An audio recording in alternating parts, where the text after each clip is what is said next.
Hello मेरे प्यारे बच्चों, welcome back to our YouTube channel Motion Biology. तो बच्चों आज फिर से एक नई टॉपिक और झक्कास ट्रिक के साथ सीखेंगे। बहुत ही इंपॉर्टेंट टॉपिक है और साथ में इसके कई नाम हैं और इसकी क्रियाविधि समझेंगे और क्या होता है, हर एक पॉइंट को डिस्कस करेंगे बच्चों। तो चलिए बिना देरी किए हुए स्टार्ट करते हैं आज की टॉपिक। और टॉपिक क्या है, बोर्ड पर क्या है, स्थानांतरण, रूपांतरण, अनुवादन, जिसको इंग्लिश में ट्रांसलेशन कहा जाता है बच्चों। यानी टॉपिक एक है, नाम अनेक है ना। टॉपिक एक है, नाम अनेक है और आपके बोर्ड एग्जाम में किसी भी नाम से पूछा जा सकता है। तो फिर से फोकस रखिएगा, नाम सुन लीजिए, गलती मत करिएगा और हम समझते हैं कि आप गलती नहीं करेंगे। क्या है, फिर से एक बात समझाते हैं। स्थानांतरण, रूपांतरण, अनुवादन में से कोई एक नाम पूछे आपसे या कोई एक परिभाषा आपसे पूछे तो आंसर एक ही होना चाहिए, है ना। और इसकी इंग्लिश क्या है, ट्रांसलेशन। तो बच्चों इसका डिफिनीशन बता देते हैं सबसे पहले, है ना। तो चलिए बिना देरी किए हुए स्टार्ट करते हैं। तो बच्चों अभी तक हम लोग पिछली क्लासेस में, यानी अभी तक जो हम लोग क्या पढ़ रहे हैं, पूरे चैप्टर की बात करें, डीएनए क्या होता है, डीएनए से डीएनए कैसे बनता है, डीएनए से एमआरएनए कैसे बनता है और आरएनए कितने प्रकार के होते हैं, उसमें टीआरएनए की संरचना क्या होती है, सब कुछ जेनेटिक कोड वगैरह सब पढ़ लिया हमने। अब बात करते हैं कि ये सारे काम मतलब क्यों हो रहे हैं, क्या जरूरत है सेल को बनाने की, है ना। कुछ तो कारण होगा ना उसका, कि ऐसे ही बस खाली बनाते जाओ, कोई काम धंधा है नहीं, बस करते जाओ। ऐसा नहीं है, बहुत इंपॉर्टेंट फंक्शन है इसका बच्चों। यानी जब तो जो कुछ भी आप लोगों ने पढ़ा है पीछे, अब उसकी क्रियाविधि यानी एप्लीकेशन देखेंगे हम लोग, यानी कि क्या क्या होता है उससे। तो बच्चों पिछली क्लास आपको याद होगी, हम लोग टीआरएनए की संरचना देखे थे और टीआरएनए और एमआरएनए हम लोग देख रहे थे कैसे बनता है। और अब हम बताएंगे कि प्रोटीन का संश्लेषण कैसे होता है।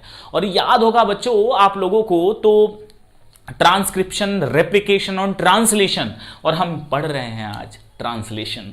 यानी कि एमआरएनए से प्रोटीन बनाने की जो प्रक्रिया होती है उसी को ट्रांसलेशन कहते हैं। एकदम सिंपलेस्ट परिभाषा है। हमने क्या बोला कि एमआरएनए पर लिखी हुई सूचना से अमीनो एसिड को बहुलकीकृत, यानी अमीनो एसिड का बहुलकीकृत यानी पॉलीपेप्टाइड बॉन्ड बनाकर प्रोटीन बनाने की जो प्रक्रिया होती है बच्चों, उसको क्या बोलते हैं हम, ट्रांसलेशन, यानी स्थानांतरण, रूपांतरण, अनुवादन।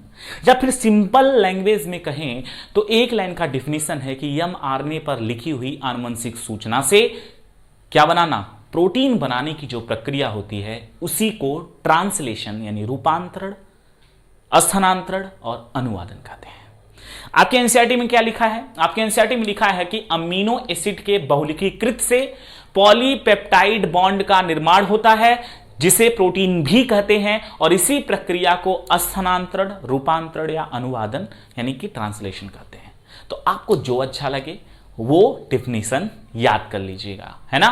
तो अब हम बात करेंगे इसकी क्रियाविधि, मतलब कैसे होता है, कैसे पॉसिबल है कि एक एमआरएनए पर लिखी हुई सूचना, अब उस सूचना से प्रोटीन बनाना है ना, ये काम कैसे होता है। तो उससे पहले यहां फिगर की तरफ देखते हैं। एक फिगर दिया है जो कि आपके एनसीईआरटी बुक में भी है, और हाँ कहना तो भूल ही गए थे, अगर नहीं लाए हैं तो जाइए एनसीईआरटी लाइए और ला के ओपन कर लीजिए, देखिए जरा, ठीक है। क्या है, यहां पर एक फिगर है जो कि आपके एनसीईआरटी में एकदम सेम ऐसा ही फिगर आपको दिखाई दे रहा होगा। थोड़ा बहुत अंतर हो सकता है, हम नहीं कर रहे हैं, लेकिन मैक्सिमम चीजें सेम होंगी, ठीक है बच्चों। तो यहां पर देख रहे हैं कि एक एमआरएनए है, जैसे ये जो आपके सामने जो ये चेन जो दिखाई दे रही है वो क्या है, एमआरएनए है जो डीएनए से सूचना को लेकर आई है। और इस पर आपको 2 यूनिट दिखाई दे रही है, किसकी, राइबोसोम की। और पीछे आप यहां पर देख रहे हैं कि बहुत सारे अमाइनो एसिड जुड़कर किसका निर्माण कर रहे हैं, पेप्टाइड बॉन्ड का निर्माण कर रहे हैं, यानी पॉलीपेप्टाइड कहेंगे क्योंकि 2 से अधिक हो रहा है ना, तो पॉलीपेप्टाइड बॉन्ड का निर्माण कर रहे हैं जिससे प्रोटीन बन रहा है बच्चों, ठीक है। तो ये काम कैसे होता है, सबसे पहले हम बात करेंगे जो है कि अमीनो एसिड से टीआरएनए कैसे जुड़ता है। वो इंपॉर्टेंट है बच्चों, क्योंकि वो एनसीईआरटी में बहुत ही थोड़ा सा दिया है और इसको बड़ा समझना इंपॉर्टेंट है। सबसे पहले हम बात करेंगे कि अमीनो एसिड है वो टीआरएनए से कैसे जुड़ता है, मतलब क्या क्या उसमें फैक्टर इन्वॉल्व है, कैसे को क्या हेल्प मिलती है। तो सबसे पहले याद रखिएगा बच्चों कि अमीनो एसिड जो होता है उसको एक्टिवेट होने के लिए सक्रिय होने के लिए, क्योंकि उसको जुड़ना है टीआरएनए से, उसको जरूरत होती है किसकी, एटीपी की, एडिनोसिन ट्राइफॉस्फेट की। इसके साथ ही बच्चों इस काम को कराने के लिए, मतलब इस काम को करने के लिए किसकी जरूरत होगी, एक आयन की, मैग्नीशियम आयन की जरूरत होगी। और उसके साथ एक एंजाइम का नाम पिछली क्लास में याद हो ना आप लोगों को, पिछली क्लास में आप लोगों को टीआरएनए पर एक भुजा पर हमने एक एंजाइम का नाम बताया था। तो उस एंजाइम का नाम क्या है, अमाइनो यानी अमीनो एसिल सिंथेटेज, ठीक है, सिंथेटेज ये नाम है इसका बच्चों, यानी कि अमीनो एसिड सिंथेटेज। ये एंजाइम की हेल्प से मैग्नीशियम आयन की हेल्प से ये अमीनो एसिड एटीपी की मदद से क्या हो जाता है, एक्टिव हो जाता है बच्चों, क्या हो जाता है, एक्टिव हो जाता है। ठीक है, यहां पर ध्यान से देखिएगा, फोकस रखिएगा बच्चों, बहुत इंपॉर्टेंट है। यानी कि ये काम करने से पहले, यानी एमआरएनए की सूचना पढ़ के पॉलीपेप्टाइड यानी प्रोटीन बनाने की जो प्रक्रिया है इतनी आसान नहीं है। होता क्या है कि हमारे कोशिका द्रव्य में ये जो अमीनो एसिड है ये एटीपी के साथ जुड़ता है, क्योंकि इसको चार्ज होना पड़ता है, सक्रिय होना पड़ता है। और सक्रिय होने के लिए किसकी जरूरत पड़ेगी, दो फैक्टर की जरूरत पड़ेगी, एक तो आयन की, मैग्नीशियम आयन की, और दूसरे एक एंजाइम की जरूरत पड़ेगी जो कि हम पिछली क्लास में पढ़ चुके हैं। वो एंजाइम कौन सा है, अमाइनो एसाइल सिंथेटेज। ठीक है, ये एंजाइम मैग्नीशियम आयन की प्रेजेंट में अमीनो एसिड और एटीपी को जोड़ता है, और जोड़ने के बाद उसको क्या कर देता है बच्चों, एक्टिव कर देता है। यानी अमीनो एसिड अब एक्टिव है। अब अमीनो एसिड किसके साथ जुड़ेगा, ध्यान से समझिएगा, टीआरएनए के साथ जुड़ेगा, टीआरएनए के साथ जुड़ेगा। और जैसे ही अमीनो एसिड, यानी कौन सा amino acid, active amino acid, ठीक है, एक्टिव अमाइनो एसिड किसके साथ जुड़ेगा, टीआरएनए के साथ जुड़ेगा। और जब टीआरएनए के साथ जुड़ेगा तो क्या बनाएगा, इसको मतलब जो लास्ट में जो बनेगा उसको बोलते हैं टीआरएनए का एमाइनो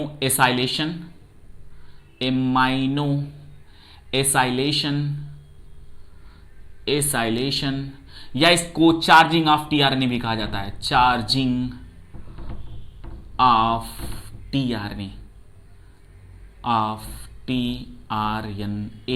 बहुत इंपॉर्टेंट है बच्चों, जो टॉपिक बताए हैं ये आपके एनसीईआरटी में बहुत थोड़ा सा दिया है, लेकिन दिया जरूर है ना, इंपॉर्टेंट है। और कई बार यहां से मेडिकल एग्जाम में बहुत बार क्वेश्चन आ चुके हैं बच्चों, ध्यान से फोकस रखिएगा।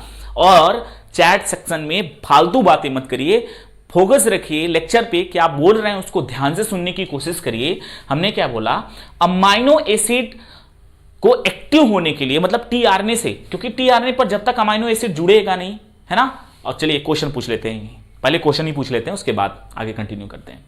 क्वेश्चन ये है कि आप बताएंगे कि अमीनो एसिड जो होता है वो मतलब टीआरएनए के किस प्राइम पर जुड़ता है, और वहां पर उपस्थित 3 कोडॉन का नाम, 3 जो है नाइट्रोजन क्षार का नाम बताना है आप लोगों को। और किस लूप पर एंजाइम जुड़ता है, और किस लूप पर राइबोसोम जुड़ता है, और किस लूप पर एंटीकोडॉन होता है। ठीक है, आप बताएं एंटीकोडॉन जो होता है वो मतलब किस लूप पर एमआरएनए जुड़ता है। 3 क्वेश्चन फिर से ध्यान से सुनिए कि आप बताएंगे टीआरएनए के कितने प्राइम पर अमीनो एसिड जुड़ता है। और दूसरा क्वेश्चन है कि कौन सा लूप टीआरएनए का एंजाइम को जोड़ता है, कौन सा लूप टीआरएनए का राइबोसोम से जुड़ता है, और कौन सा लूप टीआरएनए का एमआरएनए से जुड़ता है। ये 3-4 क्वेश्चन कमेंट बॉक्स में हमें इसका जवाब चाहिए। चलिए स्टार्ट करते हैं, फिर से कंटिन्यू करते हैं क्लास को। अमीनो एसिड एटीपी की वजह से सक्रिय होता है, लेकिन इसको सक्रिय होने के लिए, एक्टिव होने के लिए मैग्नीशियम आयन की जरूरत होती है, और एक एंजाइम की जरूरत होती है जिसका नाम है अमाइनो एसिल सिंथेटेज। ठीक है, अमाइनो एसिल सिंथेटेज और मैग्नीशियम की प्रेजेंस में अमीनो एसिड एटीपी की मदद से एक्टिव हो जाता है। एक्टिव होने के बाद अब ये जब एक्टिव हो गया है तो वो टीआरएनए से जुड़ना चाहेगा। जैसे फॉर एग्जांपल यहां पर ये ल्यूसीन है, ल्यूसीन अब एक्टिव हो चुका है, किसकी वजह से, एटीपी की हेल्प से ये एक्टिव हो गया। अब एक्टिव होने के साथ ये आएगा किसके साथ जुड़ने, टीआरएनए के साथ जुड़ने आएगा। और जैसे ये टीआरएनए के साथ जुड़ेगा उसको बोलते हैं टीआरएनए का अमाइनो एसाइलेशन या चार्जिंग ऑफ टीआरएनए। अब गलती नहीं होगी कभी ना, बताइए ये समझ में आ गया। जैसे ही अमाइनो एसिड यानी चार्ज अमाइनो एसिड जब टीआरएनए से जुड़ता है तो टीआरएनए भी चार्ज हो जाता है, इसे हम चार्जिंग ऑफ टीआरएनए कहते हैं, टीआरएनए का अमाइनो एसाइलेशन कहते हैं। क्योंकि बच्चों पॉलीपेप्टाइड बॉन्ड बनाने में किसकी जरूरत होती है? एटीपी की जरूरत होती है, एडिनोसिन ट्राइफॉस्फेट की जरूरत होती है बच्चों। ठीक है, अब समझेंगे हम लोग कि प्रोटीन बनाने का कारखाना किसे कहते हैं, है ना। मतलब ये सारी चीजें समझ गए कि टीआरएनए अब अमीनो एसिड को जोड़ चुका है। अब बात करेंगे कि राइबोसोम का रोल क्या है। तो बच्चों एक चीज इंपॉर्टेंट है, ध्यान से समझने की कोशिश करिएगा। राइबोसोम को प्रोटीन बनाने का कारखाना कहा जाता है, प्रोटीन बनाने का कारखाना, ठीक है, कारखाना कहा जाता है। यानी राइबोसोम जो है प्रोटीन बनाने का कारखाना कहा जाता है, क्योंकि ये बहुत इसी का रोल होता है, इसी की वजह से प्रोटीन बन पाता है। ठीक है, और खुद राइबोसोम कितने प्रोटीन से मिलकर बना होता है? 80 प्रकार के प्रोटीन से खुद राइबोसोम मिलकर बना होता है, 80 प्रकार के प्रोटीन से। ठीक है, 80 प्रकार के प्रोटीन से मिलकर खुद राइबोसोम बना होता है बच्चों। और उसके साथ ही बच्चों ये कभी कभी कुछ राइबोसोम जो है वो एंजाइम की तरह बिहेव करते हैं, यानी कुछ राइबोसोम एंजाइम की तरह बिहेव करते हैं। यानी ये किसमें होता है, ये नोट में कर लेंगे आप लोग कि जीवाणुओं में, किसमें? जीवाणु यानी बैक्टीरिया में 23 राइबोसोमल जो आरएनए होता है, यानी राइबोसोम उसको बोलेंगे 23 राइबोसोमल आरएनए जो होता है वो एंजाइम की तरह बिहेव करता है, यानी कि बैक्टीरिया में प्रोटीन बनाने में मदद करता है। और इसी को राइबोजाइम के नाम से भी जानते हैं, राइबोजाइम के नाम से जानते हैं। यानी कि आरएनए भी एंजाइम की तरह भी एक्ट कर रहा है, यानी उत्प्रेरक की तरह भी कार्य करता है। तो बच्चों एक बार फिर से फोकस रखिएगा, हमने क्या बताया आप लोगों को कि राइबोसोम को प्रोटीन बनाने का कारखाना कहते हैं, और ये खुद 80 प्रकार के प्रोटीन से मिलकर बना हुआ है। ठीक है, खुद 80 प्रकार के प्रोटीन से मिलकर बना हुआ है। और जीवाणुओं में जो राइबोसोम होता है वो उसमें से 23 राइबोसोमल आरएनए जो होता है कि एंजाइम की तरह बिहेव करता है, जिसका नाम है राइबोजाइम। यानी जीवाणुओं में राइबोजाइम जो होता है प्रोटीन निर्माण में मदद करता है बच्चों। अब हम समझेंगे कि राइबोसोम भी हमें पता चल गया प्रोटीन बनाने का कारखाना, यानी कि कहीं ना कहीं प्रोटीन बनाने में मदद करेगा। और हमें चार्जिंग ऑफ टीआरएनए भी पता चल गया, मतलब कि टीआरएनए से अमीनो एसिड जुड़ गया। अब बात करेंगे कि कैसे होता है, क्या होता है उसमें। तो बच्चों आप सभी को पता है कि जो राइबोसोम होता है वो उसकी 2 यूनिट होती है, एक छोटी यूनिट होती है और एक बड़ी यूनिट होती है। फोकस रखिएगा, यहां से नेट एग्जाम का क्वेश्चन बना है कि यम आरएनए से कौन सी यूनिट जाके जुड़ती है। तो याद रखिए कौन सी यूनिट जुड़ती है? छोटी यूनिट जुड़ती है। यानी ठीक है, राइबोसोम की छोटी वाली यूनिट जो होती है, छोटी उप-इकाई जो होती है वो यम आरएनए से जुड़ती है, और फिर उसके बाद बड़ी उप-इकाई जुड़ती है। सबसे पहले छोटी जुड़ती है, उसके बाद बड़ी उप-इकाई जुड़ती है बच्चों। और जो राइबोसोम की बड़ी उप-इकाई होती है उसके 3 साइट है। आप एनसीईआरटी में देखेंगे 2 साइट लिखा है, आप और भी किताबों में देखेंगे तो 3 साइट दिखाया गया है। इधर वाले साइट को, यानी एक साइट को हम ई साइट बोलते हैं, और बीच वाले साइट को हम बोलते हैं पी साइट, जिसको डोनर साइट के नाम से भी जानते हैं। और सबसे लास्ट वाले साइट को जहां पर टीआरएनए आके जुड़ता है उसको हम ए साइट बोलते हैं, यानी एक्सेप्टर साइट बोलते हैं। ई मतलब एग्जिस्ट, पी मतलब पेप्टाइड बॉन्ड बनाने वाली साइट, और ए मतलब एक्सेप्टर साइट। ठीक है बच्चों, तो यहां पर क्या होता है कि सबसे पहले यम आरएनए पर छोटा वाला राइबोसोम जुड़ जाता है, और फिर उसके ऊपर आता है बड़ा वाला राइबोसोम जुड़ता है, जिस पर 3 साइट होती हैं। और उसी की मदद से, दोनों राइबोसोम की मदद से, मतलब राइबोसोम की दोनों उप-इकाई की मदद से जो आरएनए पर, यम आरएनए पर लिखी हुई सूचना है उसको पढ़ा जाता है बच्चों। अब देखिए यहां पर फोकस रखिएगा, सबसे पहला आपको पता है ना स्टार्ट कोडॉन क्या होता है? AUG, यानी कि मेथियोनिन किससे कोड हुआ होगा? यम आरएनए पर। यानी जब यम आरएनए की बात करेंगे, क्योंकि मेथियोनिन जो है यम आरएनए पर सूचना पढ़ी गई होगी टीआरएनए के द्वारा, तो यम आरएनए पर पढ़ी हुई सूचना में क्या रहा होगा? यम आरएनए पर AUG रहा होगा। और जो टीआरएनए रहा होगा बच्चों, वो टीआरएनए इस तरीके से हम बना लेते हैं ना, टीआरएनए का फिगर थोड़ा से गड़बड़ बन गया, कोई बात नहीं, गोजागाजी हो जा रही है यहां पर। ये रहा टीआरएनए। टीआरएनए जो हो गया वो टीआरएनए पर जो इंफॉर्मेशन होगी यानी AUG का कोड जो होगा वो क्या होगा, ए का क्या होगा यू का क्या होगा ए, और उसके बाद जी का क्या होगा सी।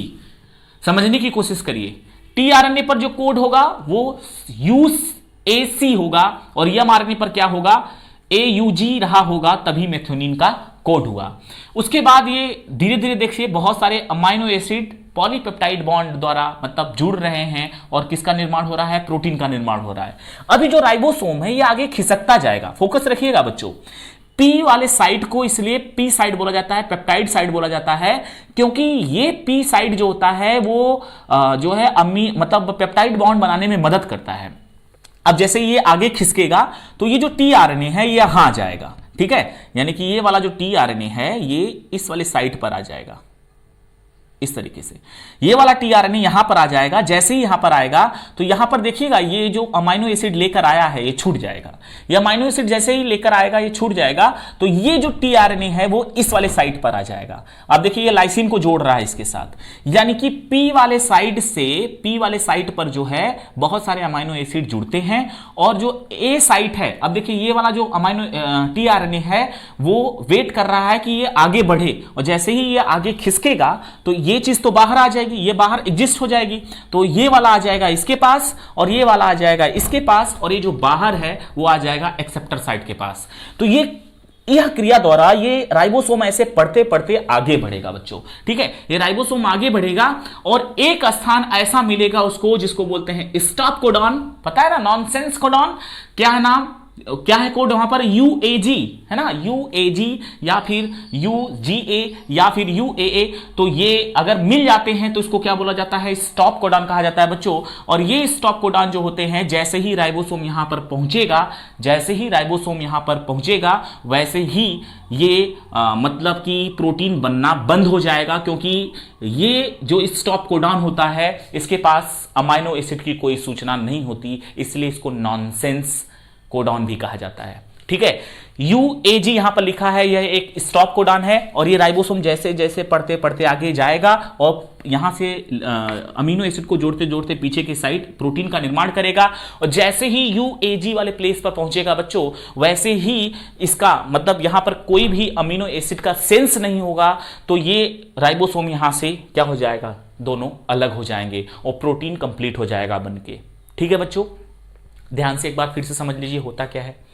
होता यह है बच्चों कि सबसे पहले टीआरएनए आता है पी वाले साइट पर और एक अमीनो एसिड अपने साथ लेकर आता है, एक्सेप्टर वाला साइट खाली रहता है, वो बाहर से एक्सेप्टर वाले साइट से मतलब एक्सेप्टर वाले साइट में बाहर से टीआरएनए एक आएगा, ठीक है, और जैसे ही इसके पास आएगा तो जो ये पहला अमीनो एसिड था वो इसके साथ जुड़ेगा दूसरे वाले अमीनो एसिड के साथ और ये वाला इधर खिसक जाएगा और इसमें जो रहा होगा वो बाहर चला आएगा, फिर ये इधर आएगा और ये खिसकता हुआ आगे जाएगा और बार बार वो 20 प्रकार के अमीनो एसिड को पकड़ पकड़ कर लाएगा और ये ऐसे खिसकते हुए आगे की तरफ जाएगा जहां पर उसको स्टॉप कोडॉन मिल जाएगा, जहां पर उसको स्टॉप कोडॉन मिल जाएगा वहीं से ये जो राइबोसोम जुड़े हैं ये अलग हो जाएंगे, क्योंकि स्टॉप कोडॉन ऐसा कोडॉन होता है जहां पर अमाइनो एसिड बनाने का कोई भी कोड नहीं होता बच्चों, कोई भी कोड नहीं होता यहां पर, ठीक है। इसलिए राइबोसोम यहां से अलग हो जाएंगे और जो यहां से पढ़ते हुए राइबोसोम आगे की तरफ बढ़ा था वो क्या हो जाएगा, एक प्रोटीन प्रोटीन बना लेगा, ठीक है बच्चों। यहां पर देख सकते हैं एक अमीनो एसिड पॉलीपेप्टाइड बॉन्ड द्वारा किसका निर्माण कर रहे हैं, प्रोटीन का निर्माण कर रहे हैं। फोकस रखिएगा बच्चों, लेक्चर क्लास फिर से एक बार हम तो कहेंगे देख लीजिएगा, क्योंकि ये इंपॉर्टेंट टॉपिक है, बहुत ज्यादा इंपॉर्टेंट है ना।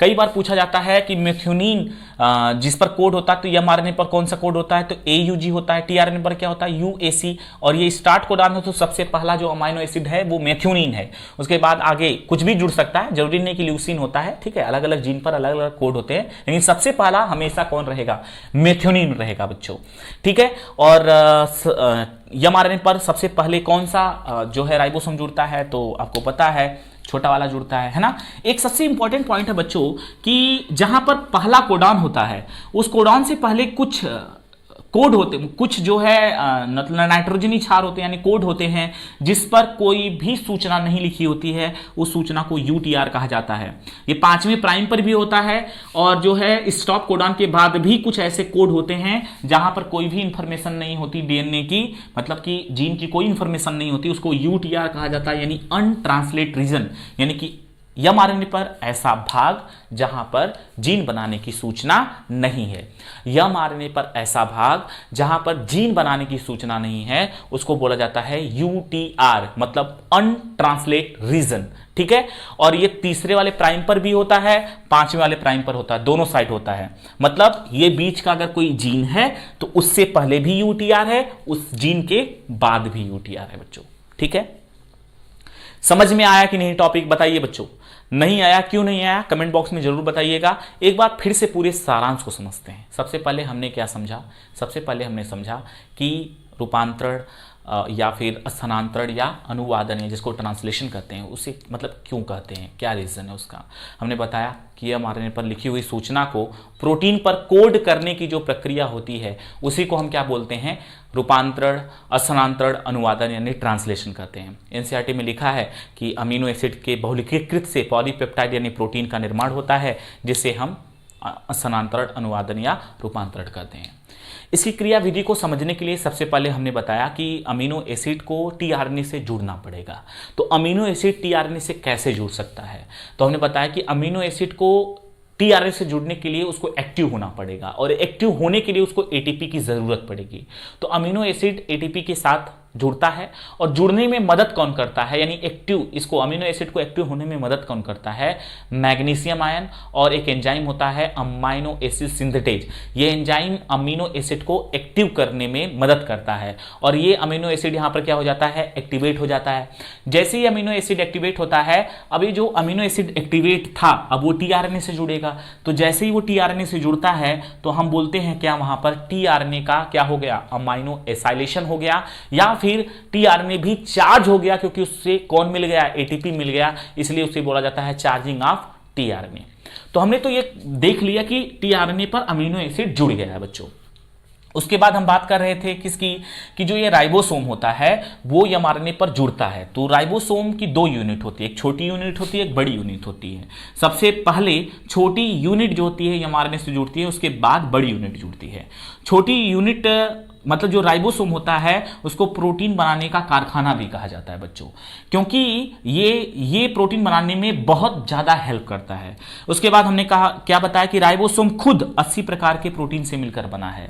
कुछ ऐसे भी आरएनए होते हैं जो राइबोसोमल आरएनए होते हैं जो एंजाइम की तरह बिहेव करते हैं, यानी जीवाणुओं में 23 राइबोसोमल 23S राइबोसोमल होगा। ठीक है बच्चों, जो कि किसका निर्माण करता है, मतलब 23 राइबोसोमल आरएनए जो होता है वो एक एंजाइम की तरह बिहेव करता है, जिसका दूसरा नाम भी है बच्चों क्या? राइबोजाइम। और ये राइबोजाइम जो है बैक्टीरिया में यानी जीवाणु में प्रोटीन के सिंथेसिस मतलब प्रोटीन के ट्रांसलेशन में हेल्प करता है।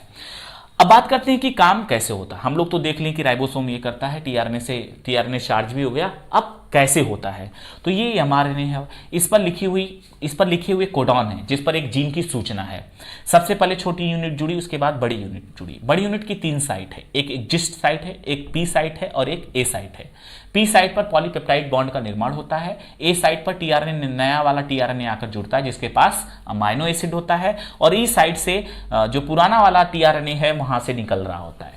अब ये जो राइबोसोम है ये आगे की तरफ बढ़ता है। जैसे ही ये राइबोसोम आगे की तरफ बढ़ता तो इस पर एमआरएनए पर लिखे हुए कोडॉन को तीन त्रिक होते कोडॉन ना, तो उसको पढ़ते हुए आगे बढ़ता है। यहां पर देख सकते हैं कि ये यहाँ पर सबसे पहला कोड एयूजी के बारे में बताएं, क्योंकि मेथियोनिन स्टार्टर कोडॉन होता है।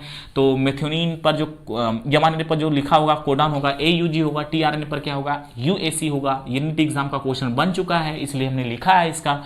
उसके बाद इसके पीछे सारे अमीनो एसिड जुड़ते हैं। अब देखिए ये अमीनो एसिड जैसे ही यहाँ पर आएगा तो ये वाला क्या करेगा? ये बाहर जाएगा, ये वाला इधर आ जाएगा, और ये वाला क्या आ जाएगा? यहाँ बीच में आ जाएगा, क्योंकि इसके पास एक अमीनो एसिड है। और जैसे ये यहाँ पर आएगा ये थोड़ा सा आगे खिसक जाएगा। अब ये वाली साइट खाली हो जाएगी क्योंकि ये आगे बढ़ेगा, ये आगे बढ़ेगा तो ये वाली साइट खाली हो जाएगी। अब ये वाला टीआरएनए कहाँ जाएगा, यहां पर आ जाएगा। तो ऐसे करते करते करते ये जो राइबोसोम है आगे खिसकते हुए आगे जाएगा, जो कि एक स्टॉप कोडॉन पे पहुंचेगा। स्टॉप कोडॉन 3 होते हैं, यहां पर एक स्टॉप कोडॉन है जिसका नाम अलग है, लेकिन कोडॉन कौन सा है, यूएजी है बच्चों। यूएजी के पास जैसे ही राइबोसोम आएगा, यहां पर प्रोटीन बनाए, मतलब यहां पर अमीनो एसिड की कोई सूचना नहीं होती है, इसलिए राइबोसोम दोनों यहां से अलग हो जाएंगे। और जो नया जीन बन के बाहर, मतलब जो अमीनो एसिड का पॉलीपेप्टाइड हुआ है वो बन के बाहर हो जाएगा, मतलब एक जीन बन के बाहर हो जाएगा। ठीक है, ये काम हो जाएगा। और उसके बाद हमने बताया यूटीआर के बारे में। यूटीआर वह भाग होता है एमआरएनए पर जहां पर प्रोटीन यानी किसी भी जीन की कोई सूचना नहीं होती, जो कि जैसे कोई एक जीन है, जैसे यहां पर एक जीन है, तो जीन से पहले भी यूटीआर होता है, जीन के बाद भी होता है, मतलब 5वें प्राइम पर भी होता है और 3रे प्राइम पर भी होता है। ठीक है, तो यूटीआर का मतलब होता है अनट्रांसलेट रीजन, यानी कि ऐसा एमआरएनए पर ऐसा भाग जहां पर जीन बनाने की कोई सूचना नहीं होती। तो बच्चों आज की क्लास यहीं पर थी, समाप्त करते हैं आज की क्लास यहीं पर। और जो क्वेश्चन पूछे हैं उसका कमेंट बॉक्स में आंसर दीजिएगा हमको। चलते हैं बच्चों, thank you so much, thanks for watching all of you.